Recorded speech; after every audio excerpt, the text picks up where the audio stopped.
নমস্কার, শখের রান্নাঘরে সবাইকে স্বাগতম।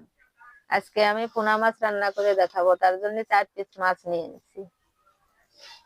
পটল দিয়ে রান্না করব পোনা মাছ। এই যে পটল নিয়ে নিচ্ছি, এক ফালি করে নিচ্ছি। আর নিয়ে নিচ্ছি শুকনো জাল, 4 রসুনের কোয়া, 1 টুকরো আদা, ধনে, জিরে, পেঁয়াজ, সামান্য একটু পেঁয়াজ। আমি একসাথে এগুলো বেটে নেব। আমার মশলা বাটা হয়ে গেছে। এবার মশলাটা আমি বাইটে নিয়েছি সুন্দর করে। এখন আমি মশলাটা উঠিয়ে নেব।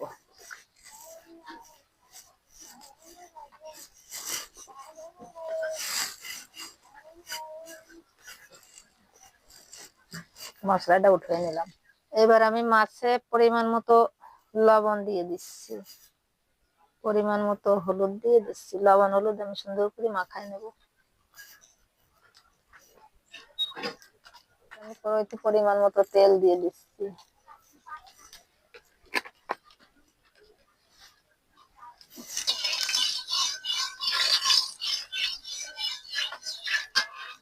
এবার আমি মাছগুলো ভেজে নেবো একে একে।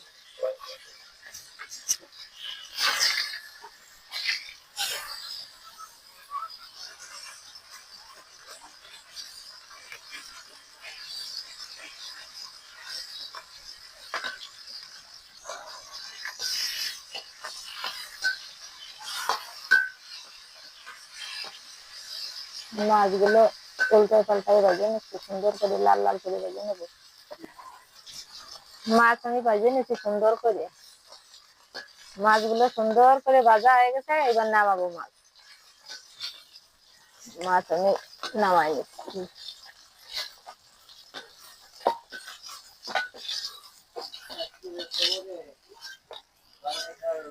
এবার আমি পটল গুলো হালকা করে ভেজে নেব।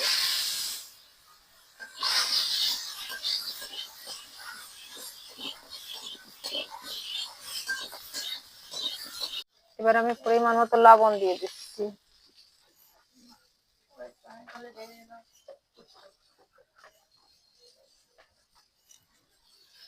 পরিমাণ মতো হলুদ দিয়ে দিলাম। লবণ আর হলুদ পরিমাণ মতন দিয়ে আমি হালকা করে পটল গুলো ভেজে নেব। আমার পটল ভাজা হয়ে গেছে। এবার আমি পটল গুলো নামাবো।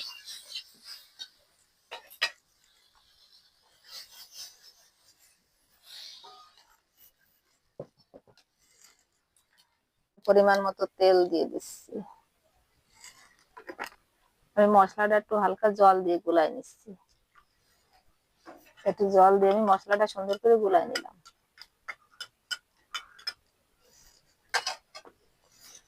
এবার ফোড়নে আমি তেজপাতা, কালো জিরে দিয়ে দিলাম।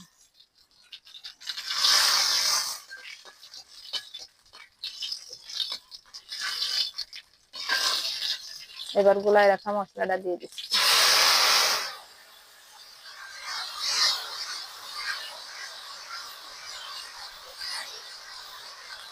মশলা ভাজা হয়ে গেছে। মশলা সুন্দর করে তেল ছেড়ে দিচ্ছে। এই যে সুন্দর করে ভেজে নিচ্ছি আমি লাল লাল করে।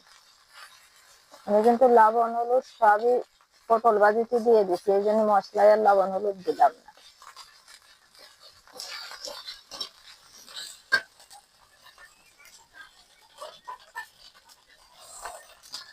এবার আমি ভাজি রাখা পটল গুলো দিয়ে দিচ্ছি মশলার ভিতরে।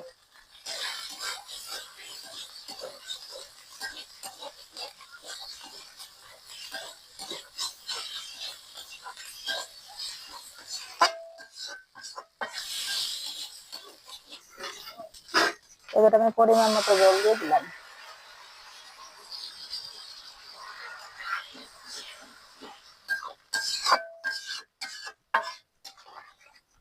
এবার আমি মাছগুলো দিয়ে দিচ্ছি জলের উপরে। মাছ দিয়ে নাড়িয়ে চাড়িয়ে সুন্দর করে এটা ঢাকা দিয়ে রাখবো। 10 মিনিট পরে রান্না হয়ে যাবে। আমার রান্না কিন্তু হয়ে গেছে। এই যে পটলও গলে গেছে, সুন্দর হয়ে গেছে রান্না। আপনারা কিন্তু এভাবে করে খাবেন, হালকা মশলা দিয়ে। মেলা মশলা খেলে কিন্তু গ্যাস হয়। এভাবে হালকা মশলা দিয়ে করে খাবেন, খাই আমারে জানাবেন। এবার আমার রান্না শেষ, আমি নামাবো।